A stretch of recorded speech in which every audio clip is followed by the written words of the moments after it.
Life in medieval Europe was drastically different from what we know today.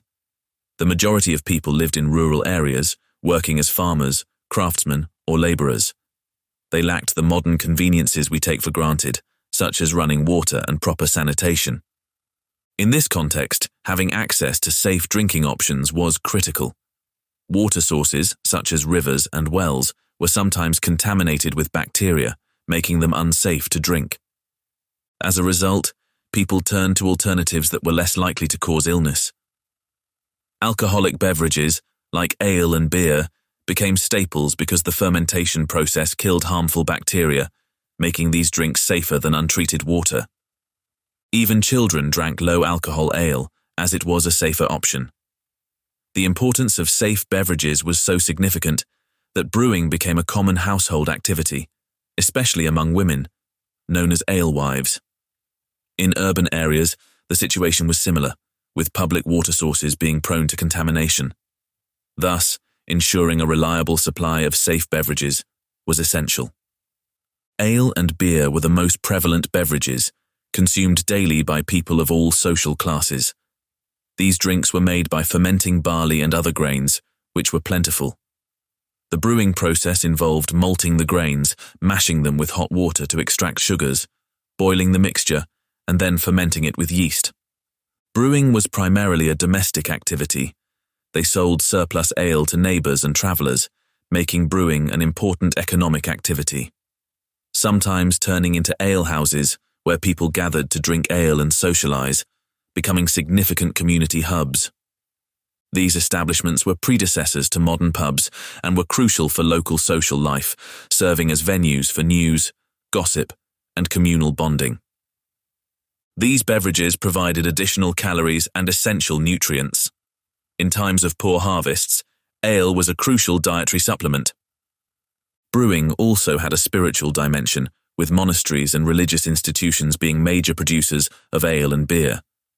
Monks brewed these beverages not only for their consumption, but also to serve to pilgrims and sell to the local populace, generating income for their monasteries. The introduction of hops in beer during the later medieval period marked a significant development. Beer brewed with hops, which had a longer shelf life than traditional ale, allowed for wider distribution and storage, leading to the growth of brewing as a commercial enterprise. This innovation spread across Europe, transforming local brewing practices. Mead, a beverage made from fermenting honey with water and sometimes adding spices or fruits, held a special cultural significance, especially in Northern Europe. Mead was celebrated in mythology and literature. Norse mythology, for instance, revered mead with tales like that of the mead of poetry, a mythical beverage that bestowed wisdom and poetic inspiration upon those who drank it. Mead's cultural prominence extended beyond mythology. It was often associated with rituals and ceremonies, making it a staple at weddings, feasts, and other significant events due to its sweet taste and symbolic associations with fertility, prosperity, and happiness. The drink's golden hue and rich flavor made it a luxurious treat, often reserved for special occasions and honored guests. The production of mead could take several weeks to several months, depending on the desired flavor and alcohol content. The process of mead making varied regionally, with each culture adding its unique touch. Mead was not only appreciated for its taste, but also for its medicinal properties. Medieval physicians often recommended mead for its supposed health benefits, including its ability to promote digestion and its use as a remedy for various ailments. This belief in mead's healthful qualities further cemented its status as a valuable and revered beverage. The significance of mead also found its way into historical records and literature. The Anglo-Saxon epic poem Beowulf mentions mead halls, which were grand communal halls. These mead halls, like the famous Heorot, were central to the social and political life of the time. In addition to its cultural and symbolic importance, mead production also reflected the agricultural practices of the time. Beekeeping, essential for the supply of honey, was a respected and vital occupation. The ability to produce and provide mead was a sign of wealth and status, as honey was a precious commodity. Wine was considered a luxury item in medieval Europe, primarily enjoyed by the wealthy and the clergy. It was often imported from renowned wine-producing regions like France and Spain, making it expensive and less accessible to the common folk. The elite would consume wine at feasts and religious ceremonies, sometimes spicing it or mixing it with honey to enhance its flavor. Due to its status and cost, wine became a symbol of affluence and sophistication in medieval society. In regions like the Mediterranean, wine was more accessible due to local production, but in Northern Europe, it was a rare and valued commodity. Monasteries played a significant role in the production and preservation of wine culture. Monastic orders, such as the Cistercians and Benedictines, were instrumental in cultivating vineyards and improving viticulture techniques. Monks meticulously tended their vines, producing wines that were used in religious ceremonies, such as the Holy Communion, and also served to guests and pilgrims. The trade of wine was a major economic activity. Merchant ships transported casks of wine across Europe, navigating rivers like the Rhine and Danube, and trading at ports such as Bordeaux and Venice. Feasts hosted by nobility often featured an impressive array of wines. Chronicles and accounts of medieval banquets describe lavish spreads where wine flowed freely. The symbolism of wine extended beyond mere consumption. In medieval iconography, the depiction of the Last Supper often included wine, emphasizing its sacred role in Christian rituals.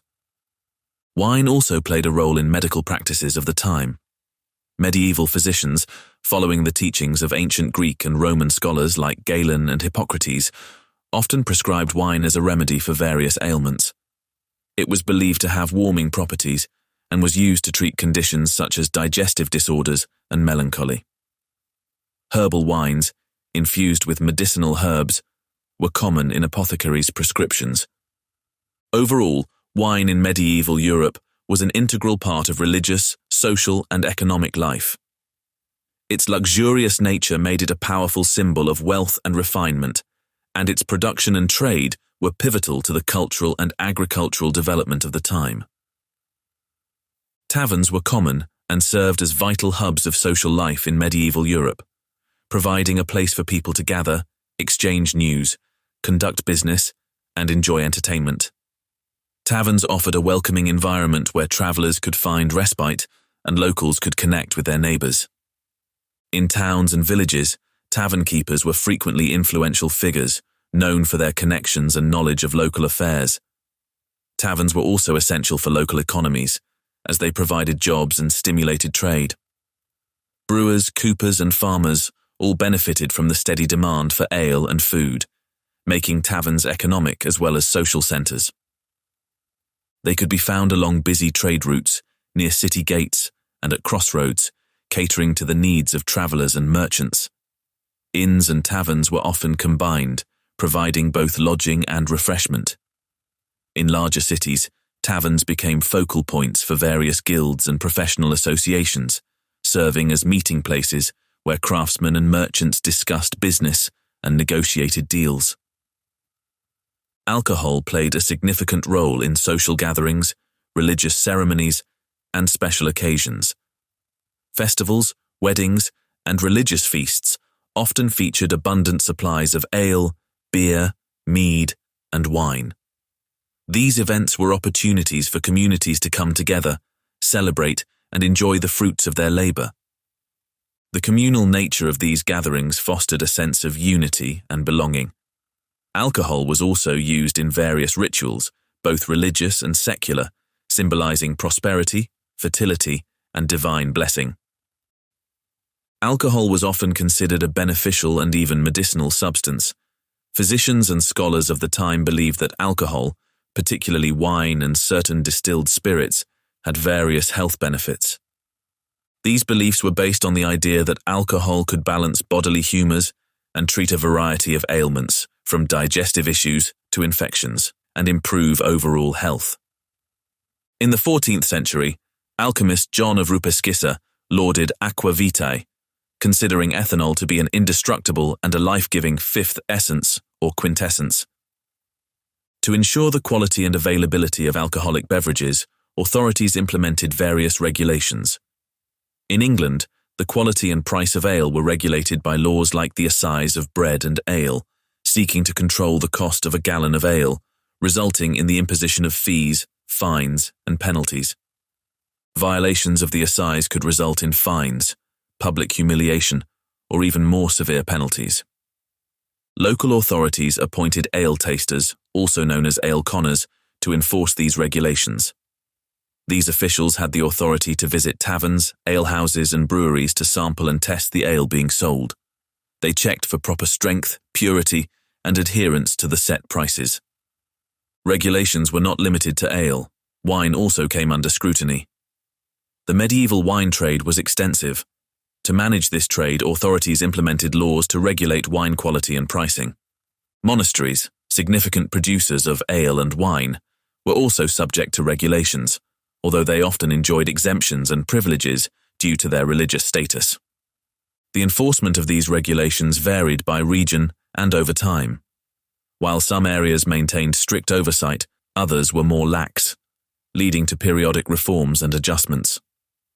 The evolving nature of these laws reflects the dynamic relationship between medieval society and its consumption of alcoholic beverages. A common misconception about medieval drinking habits is that people only drank alcohol. Contrary to popular belief, water was a common drink in medieval Europe and was often consumed alongside alcoholic beverages. People understood the importance of clean water, and many efforts were made to ensure its availability. Cities and villages often developed near rivers, springs, and wells, which provided essential water supplies. While there were risks of contamination, people took measures to avoid unsafe water, such as using specific wells known for their cleanliness. Another myth is that medieval people were constantly intoxicated. While ale and beer were staples, these beverages were typically low enough in alcohol content, making them suitable for regular consumption without causing significant intoxication. The low-alcohol ale provided necessary hydration and nutrition without impairing daily activities. While alcohol was a common part of medieval diets, it did not mean that people were perpetually drunk. Thank you for watching this video. Be sure to subscribe to not miss any upcoming videos. Thanks for watching.